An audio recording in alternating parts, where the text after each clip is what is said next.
भाई सत्ता में अगर आना है तो काम करवाने पड़ेंगे। बिना सत्ता में आप चाहते हो कि जब हम सत्ता में आए। अब तो लोकल बॉडीज के चुनावों से डर गए, विधानसभा चुनाव तो बहुत दूर की बात है, अब लोकल बॉडीज के चुनाव नहीं करवा रहे आप तो। क्या बिगुल बज गया? ओ भाई बिगुल कहाँ बजा भाई? केंद्र में जाके कहते हैं कि इलेक्शन आगे आगे आगे आगे इलेक्शन आगे, जैसे ही रेलवे स्टेशन या एयरपोर्ट पे उतरते हैं यहाँ के ठंडे हो जाते हैं। नहीं अब इलेक्शन नहीं, अब सिक्योरिटी जम्मू में बड़ा खतरा है, अभी आतंकवाद है। दूसरी तरफ जम्मू कश्मीर के बड़े बड़े नेता और केंद्र सरकार में बैठे बड़े बड़े नेता कहते हैं कश्मीर में शांति है, टूरिज्म इतना बढ़ रहा है कि आपको होटल में रूम्स नहीं मिलेंगे। इतना पैसा ही गिनाते हैं, मैं परेशान हो जाता हूँ जो पैसा गिनाते हैं। 13,000 करोड़ रुपया, 75,000 करोड़ रुपए, वो गया कहाँ भाई? अगला दौर पता नहीं क्या आएगा, 2-3 महीने में पता नहीं कैसी लहर आएगी, कौन सी लहर आएगी, कहाँ से, शायद वो दिल्ली से कोई हवा आएगी। नमस्कार, द पब्लिश में आप सभी का स्वागत और मैं हूं वरुण शर्मा। आखिरकार जम्मू कश्मीर में चुनाव कब करवाए जाएंगे? इस समय चुनाव सबसे अहम मुद्दा जो है वो जम्मू कश्मीर में बना हुआ है और हर कोई चाहता है कि जम्मू कश्मीर में विधानसभा के चुनाव होने चाहिए ताकि जनता के मसले हल हो सके। सरगर्मियां तेज हुई थी और ये कहा जा रहा था कि जम्मू में लोकल बॉडीज़ के चुनाव करवाए जाएंगे, लेकिन भारतीय जनता पार्टी के तमाम नेता दिल्ली जाते हैं और उसके बाद चर्चाएं ये होती है कि जम्मू कश्मीर में चुनाव अभी नहीं करवाए जा सकते क्योंकि जम्मू कश्मीर में अभी सुरक्षा के पुख्ता बंदोबस्त नहीं है, जम्मू कश्मीर में अभी शांति बहाल नहीं हुई है। बातचीत करने के लिए मेरे साथ अरुण बख्शी हैं, इस समय मेरे सहयोगी पत्रकार हैं। अरुण, ये कहा जाता है कि जम्मू में लोकल बॉडी चुनाव करवाए जाएंगे, उसकी तैयारी भी कर ली जाती हैं, जो सीटें हैं उसे भी रिजर्व किया जाता है, लेकिन भाजपा के नेता दिल्ली जाते हैं और बाद में ये पता चलता है कि अब चुनाव नहीं होंगे। बहाना ये लगाया जा रहा है कि जम्मू कश्मीर में अभी शांति नहीं हुई जिसकी वजह से चुनाव नहीं करवाए जा सकते। वरुण जी, सबसे पहले तो आपको नवरात्रि की हार्दिक शुभकामनाएं। और बात रही चुनाव की, तो अगर मैं बात करूं, ये जो बयान आते रहते हैं आए दिन, हम देखते हैं कि ट्विटर्स पे भी, सोशल मीडिया पे भी बयान आते हैं कि जम्मू कश्मीर में सुरक्षा के इंतजाम नहीं है। मैं आपको बता दूं, मैं पिछले महीने कश्मीर में घूम के आया, रामबन घूम के आया, पुंछ घूम के आया। रात को 12-12 बजे भी हम कश्मीर, श्रीनगर बात करें, पुंछ की रजौरी, पुंछ की बात करें, हम रोड्स पे घूमे हैं, हमने वॉक किया है, स्टेडियम ग्राउंड में जाके हम घूमे हैं। बिल्कुल शांति है, ऐसा कुछ नहीं है। मैं आपको सीधी सी बात बताऊं, ये चुनाव इसलिए नहीं करवा रहे हैं क्योंकि भाजपा अंदर से डरी हुई है। ये दिल्ली जाते हैं, आप सही कह रहे हैं, आपने शुरुआत में भी कहा कि भाजपा के नेता दिल्ली जाते हैं। ये दिल्ली जाते इसलिए है ताकि जो जम्मू कश्मीर में जो जनता बैठी हुई है, जो इनके वर्कर्स हैं, जो इनके वोटर्स हैं, उनको पता लग सके कि हम दिल्ली जा रहे हैं तो चुनाव आने वाले हैं, आप घबराइए मत। लेकिन वरुण जी, मुझे नहीं लगता चुनाव जम्मू कश्मीर में अभी होंगे। अभी 2024 में लोकसभा के चुनाव आने वाले हैं। माननीय प्रधानमंत्री श्री नरेंद्र मोदी जी के नेतृत्व में इस बार फिर से कुछ एमपी ऐसे होंगे जो उनके नाम से जीत जाएंगे। हालांकि अगर बात करें जम्मू कश्मीर में जो भी एमपी चुनाव लड़ेगा, जो भी सांसद, चाहे वो जम्मू पुंछ लोकसभा से हो या फिर कश्मीर से, तो इस बार मुझे नहीं लगता कि जनता उन्हें वोट देगी। कारण ये है कि वरुण जी, मैं आपको बताऊं, हालांकि अगर बात करें जम्मू के सिटी एरिया की, यहाँ के लोगों को चुनाव की इतनी अहमियत नहीं है कि चुनाव होता क्या है। राजनीतिक जो नेता हैं, नेताओं की जरूरत मुझे है, आप जैसे लोगों को है, क्योंकि हम गांव से हैं। और गांव में अगर छोटा मोटा काम आपको कराना है, कोई नलका लगवाना है, रोड चाहिए, पंच सरपंच के पास आप जाओगे, वो बोलेंगे जी पैसा नहीं आ रहा, जी काम लिखवाया हुआ है। जी लिखवाया कहाँ है, ये तो बताओ। काम लिखवाए मतलब कोई भी पंच सरपंच, मुझे हैरानगी होती है अगर हम किसी भी, मैं अपनी बात नहीं करूंगा, मैं किसी से भी बात करता हूं तो मैं, यार आपकी गली में नहीं, कहता सरपंच साहब को बोला हुआ, तो मैं आगे क्या हुआ, कहते जी काम लिखवाया हुआ है। वो काम लिखवाया कहाँ है, वो फाइलें कहाँ हैं जहाँ पे एक काम लिखवाए हुए हैं पंच सरपंच ने, वो कहते जी काम लिखवाया। मुझे एक बार वो फाइलें दिखा दो कि वो काम कहाँ लिखे हैं। अगर देखो, मैं बात करूंगा ब्लॉक डंसाल की, हालांकि मैं वहीं से बिलोंग करता हूं तो मुझे वहां का पता है, बाकी ब्लॉक्स में भी ऐसा ही होगा। अगर आज वहां पे इलेक्शन हुई होती, अगर जम्मू कश्मीर में इस समय राजनीतिक नेताओं की पावर होती, कहीं ना कहीं पॉलिटिक्स की नेताओं की कोई सुनता, तो अगर वहां पे कोई एमएलए होता, कोई भी होता, चाहे वो कांग्रेस का होता, बीजेपी का होता, किसी भी पार्टी का होता, उससे हमें कोई वो नहीं है। हम चाहते हैं कि हमारे ब्लॉक की, हमारे राज्य की, हमारे डिस्ट्रिक्ट की डेवलपमेंट हो, तो कहीं ना कहीं काम होते, क्योंकि लोग जाते, 10-15 लोग इकट्ठे होकर जाते नेता के पास, जी एमएलए साहब हमारा काम नहीं हो रहा, तो कहीं ना कहीं एमएलए साहब करवाते, क्योंकि उन्हें अगली बार फिर जीतना है।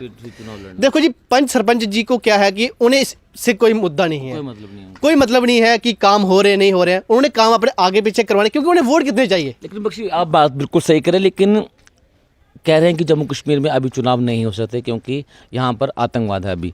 अगर आप लोकसभा के चुनाव करवा सकते हैं तो फिर विधानसभा चुनावों में क्या परेशानी है? वही तो डर है ना। देखो लोकसभा क्यों करवा रहे हैं? जम्मू में 6-7 सीटें हैं, जहां तक मुझे पता है 6 सीटें हैं।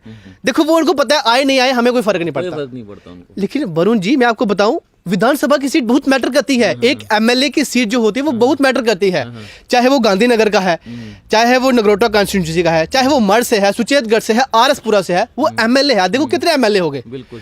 तो वो सीट मैटर करती है। एमपी की सीट से नहीं क्या फर्क पड़ेगा? भाजपा को डर है अगर चुनाव करवाए जाते हैं तो भाजपा हार जाएगी। भाजपा हारेगी, जो इस समय सिचुएशन चल रही है भाजपा हारेगी। क्या मैं क्या तो कह रहे हम 50 से ज्यादा सीटें लेकर अपना मुख्यमंत्री बनाएंगे। वो फिर किसी और राज्य की बात करें, वो जम्मू कश्मीर राज्य की बात नहीं हो रही, वो बात हो रही है उत्तर प्रदेश की, वो बात हो रही है हिमाचल प्रदेश की, वो बात हो रही है दिल्ली की, क्योंकि वहां पे आ सकते हैं, वहां पे काम करवाए जा रहे हैं। भाजपा, मैं नहीं कहता भाजपा बुरी है, भाजपा एक बहुत अच्छी पार्टी है, बहुत बड़ी पार्टी है, काम करवा रही है। लेकिन जम्मू कश्मीर में मैं देखूं काम हो रहे हैं, बहुत अच्छे अच्छे काम भी हो रहे हैं। अभी पीछे अफसर रोड बना, बहुत अच्छा, चलो वो बना, लेकिन वो मैं नहीं कहूँगा उसमें राजनीति का कोई हिस्सा है। उसमें जो भी करे वो ब्यूरोक्रेट्स करे। हमारे आईएएस अफसर हैं जम्मू कश्मीर के, मैं उनका शुक्रिया अदा करता हूँ, बहुत अच्छे अच्छे काम उन्होंने करवाए हैं। लेकिन राजनीतिक पार्टियाँ क्या कर रही हैं? वो कहते हैं कि हम सत्ता में ही नहीं है। भाई सत्ता में अगर आना है तो काम करवाने पड़ेंगे। बिना सत्ता में आप चाहते हो कि जब हम सत्ता में आए। अब तो लोकल बॉडीज के चुनावों से डर गए, विधानसभा चुनाव तो बहुत दूर की बात है, अब लोकल बॉडीज के चुनाव नहीं करवा रहे। अब तो बात तो वही आगे वरुण जी, पहले मीडिया में बहुत शोर चला, एक सबका एक शब्द होता है कि बिगुल बज गया, बिगुल बज गया। हाँ। भाई बिगुल कहाँ बजा भाई? केंद्र में जाके कहते हैं कि इलेक्शन आगे आगे आगे आगे, इलेक्शन आगे। जैसे ही रेलवे स्टेशन या एयरपोर्ट पे उतरते हैं यहाँ के ठंडे हो जाते हैं। नहीं, अब इलेक्शन नहीं, अब सिक्योरिटी जम्मू में बड़ा खतरा है, अभी आतंकवाद है सिक्योरिटी के। अभी पीछे ही प्रेस कॉन्फ्रेंस की गई थी, इलेक्शन कमीशन ऑफिसर हैं जो, उन्होंने भी यही कहा कि जैसे ही हमें लगेगा कि जम्मू कश्मीर में शांति बहाल होगी हम इलेक्शन करा देंगे।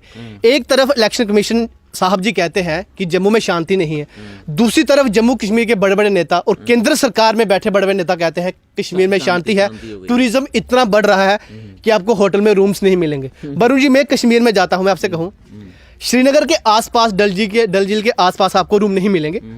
वो फैक्ट है। वो फैक्ट इसलिए क्योंकि लोग चाहते हैं कि डल झील के आसपास रहें। बाकी आप पीछे पीछे जाओगे तो लोग कहेंगे जी लोग आते ही नहीं है, आएंगे घूम के चले जाएंगे, क्योंकि लोगों को पता है कि कुछ है ही नहीं, वही पुराना जो है पुराना, डल झील वैसा ही है। ये काम कहाँ करवा रहे हैं भाई? मुझे समझ नहीं आती।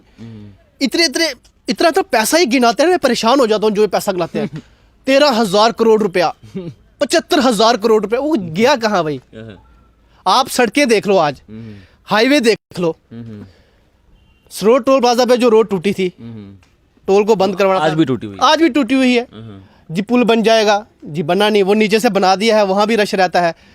वो रोड टूट गई, कोई कमेटी नहीं, कोई इंक्वायरी, कोई कुछ नहीं, कोई पूछने वाला ही नहीं महाराज। तभी इसका एक ही फैक्ट है, मैं आपको कहता हूँ, जब तक जम्मू कश्मीर में इलेक्शन नहीं होंगे, जब तक चुने हुए नुमाइंदे हमारे सामने नहीं आएंगे, तो कहीं ना कहीं राज्य की डेवलपमेंट नहीं हो सकती, ना ही ब्लॉक की डेवलपमेंट हो सकती है, यहाँ तक कि किसी पंचायत की डेवलपमेंट नहीं हो सकती। आज आप पंचायत के घरों में चले जाओगे, बाकियों को मैं नहीं कहता, अब कभी ब्लॉक डंसाल या किसी ब्लॉक आप देखो तो पंचायत घर ही ऐसे हैं हमारे, कुर्सी नहीं बैठने के लिए, पानी पीने के लिए नहीं, लोग जो आएंगे कहाँ बैठेंगे? पर सरपंच को पता है कि मुझे कितने लोग लेके जाना है, 15-20, उसको पता है जगह ही 15-20 लोगों की है। अगर भाई 200 लोग आ जाएंगे वो कहाँ बैठेंगे? आपका जगह ही नहीं है पंचायत घरों में। लेकिन एक चीज़ मैं आपको ये चीज़ कहना चाहूँगा कि 2019 के बाद पहली बार चुनाव करवाए गए लद्दाख में, भाजपा वहाँ से बुरी तरह हार गई, नेशनल कॉन्फ्रेंस जीती, कांग्रेस जीती, भाजपा को सुपड़ा साफ हो गया। लगता नहीं इससे और ज़्यादा डर बैठ गया होगा भाजपा के अंदर? मैं अभी आपको एक बात बताऊं, जम्मू कश्मीर के, हालांकि जम्मू की बात करेंगे क्योंकि हम जम्मू से रहते हैं, कश्मीर की बात तो कश्मीर में होती रहती है, वो बहुत एक अच्छा बन गया अब कश्मीर। तो बात करेंगे जम्मू की, जो लद्दाख के रिजल्ट आया ना वरुण जी, मैं आपको कह दूं, अब लोग पता क्या सोच रहे हैं, लोगों के जहन में है कि अमर अब्दुल्ला साहब को सीएम देखना है। ये मैं आपसे एक फैक्ट है, आप किसी से भी पूछोगे जब बाहर जाओगे, क्योंकि आप बाहर जाते रहते हो, आप सिटी वाली साइड जाते हो, आप रूपनगर से रहने वाले हो, वहाँ से भी अगर आते आते आप प्रेस क्लब तक आओगे ना, 100 लोग दिखेंगे, 100 में से 80 लोग बोलेंगे जनाब अमर अब्दुल्ला साहब को सीएम बनाओ। अच्छा। ये फैक्ट है। क्यों? क्योंकि लोगों को लगता है कि एनसी और कांग्रेस अगर जुड़ेगी तो काम होंगे, क्योंकि अगर भाजपा अकेली होगी, लोग कहते हैं काम ही नहीं होते। यानी कि लोगों का ये कहना है कि विपक्ष स्ट्रांग होना चाहिए, भाजपा विपक्ष में सबसे बेस्ट है। देखो इस बार मैं आपको कहता हूं, अगर टक्कर होती है तो मुझे लगता है जिस तरह के अभी जो हालात चल रहे हैं इस टाइम, अगला दौर पता नहीं क्या आएगा, 2-3 महीने में पता नहीं कैसी लहर आएगी, कौन सी लहर आएगी, कहाँ से, शायद वो दिल्ली से ही कोई हवा आएगी। वो हवा जब आएगी वो कहीं ना कहीं जम्मू कश्मीर में रुकेगी और यहाँ फिर हवा चलेगी, तो मन बदल सकता है लोगों का, क्योंकि पैसा आएगा, 1000 करोड़, 2000, 3000 ऐसे ऐसे भाषण आएंगे, तो लोगों को लगता है कि पैसा आ गया तो चलो अच्छी बात है, तो शायद रुख बदल सकता है, जो अभी के हालात हैं। लेकिन जो इस समय के जो हालात है ना, लोगों के जहन में यही है कि कांग्रेस और एनसी जम्मू कश्मीर में अपनी सरकार बनाए तो हमारे काम हो जाएंगे। आखिरी सवाल करना चाहूँगा, इंटरव्यू बहुत ज़्यादा लंबा हो जाएगा। अगर मौजूदा समय में चुनाव होते हैं तो आप क्या कहते हैं कि किसकी सरकार बनने वाली है, अगर मौजूदा समय में अगर चुनाव होते हैं तो? देखो, मैं कहता हूँ सरकार एक ऐसी राजनीतिक सरकार बननी चाहिए जो लोगों के हित में काम करे, जो मेरे जैसे और आप जैसे लोगों की सुने, उन्हें बाहर नहीं बिठाए। जब हम किसी एमएलए के घर जाएं तो हमें बाहर वेट नहीं करना पड़े जनाब, क्योंकि हमने आपको वोट दिया है, हमने आपको जिताया है। सरकार किसी की भी बने, एनसी की बने, पीडीपी बने, मैं कहता हूँ एनसी अकेली सरकार बनाए, कांग्रेस अकेली बनाए, भाजपा 50 में कहता हूँ 60-70 प्लस पार करे, अकेला सीएम बने। लेकिन जनाब जिसकी भी सरकार बनेगी, जम्मू कश्मीर में ऐसे काम करवाइएगा कि अगर देश के किसी भी राज्य से कोई आए, वो जम्मू कश्मीर को जब देखे तो वो ये जरूर पूछे कि यहाँ का चीफ मिनिस्टर कौन है जनाब, बहुत अच्छे काम हुए। बस मेरी यही विनती है कि जो भी जम्मू कश्मीर का सीएम बनेगा, चाहे वो भाजपा का बने, जिस मर्जी पार्टी का बने, हमने जिसे वोट देना है हम उसे देंगे जो हमें लगेगा कि ये बंदा काम करवा सकता है। चाहे वो कोई इंडिपेंडेंट सीएम कैंडिडेट होगा, हम उसको भी देंगे। लेकिन जनाब आप ऐसे काम करवाइए, देश के किसी भी राज्य से अगर कोई टूरिस्ट यहाँ पे आ रहे हैं, अगर वो जम्मू कश्मीर के लोगों को पूछें, वो खुद ऐसा पूछें कि जनाब यहाँ के सीएम का नाम बताइए, हम उनके घर जाना चाहते हैं, उनसे मिलना चाहते हैं। अब आप अंदाजा लगा सकते हैं कि मैं क्या चाहता हूँ। बहुत अच्छा कहा आपने बख्शी, बहुत शुक्रिया हमसे बातचीत करने के लिए। अरुण बख्शी हमारे सहयोगी पत्रकार थे और जम्मू कश्मीर में चुनावों को लेकर हमने चर्चा की है और चुनाव करवाया जाना बहुत ज़्यादा ज़रूरी है, क्योंकि डेमोक्रेसी बहाल होना बहुत ज़्यादा ज़रूरी है, क्योंकि हम एक डेमोक्रेटिक कंट्री में रहते हैं। डेमोक्रेटिक कंट्री में डेमोक्रेसी बहाल नहीं होगी तो लोगों का विश्वास जो है वो पूरी तरह से ख़त्म हो जाएगा। इसलिए चुनाव करवाना बहुत ज़्यादा ज़रूरी है ताकि जम्मू कश्मीर की जनता के जितने भी मसले हैं उनका निवारण हो सके। कमेंट बॉक्स में अपनी राय ज़रूर रखें। धन्यवाद।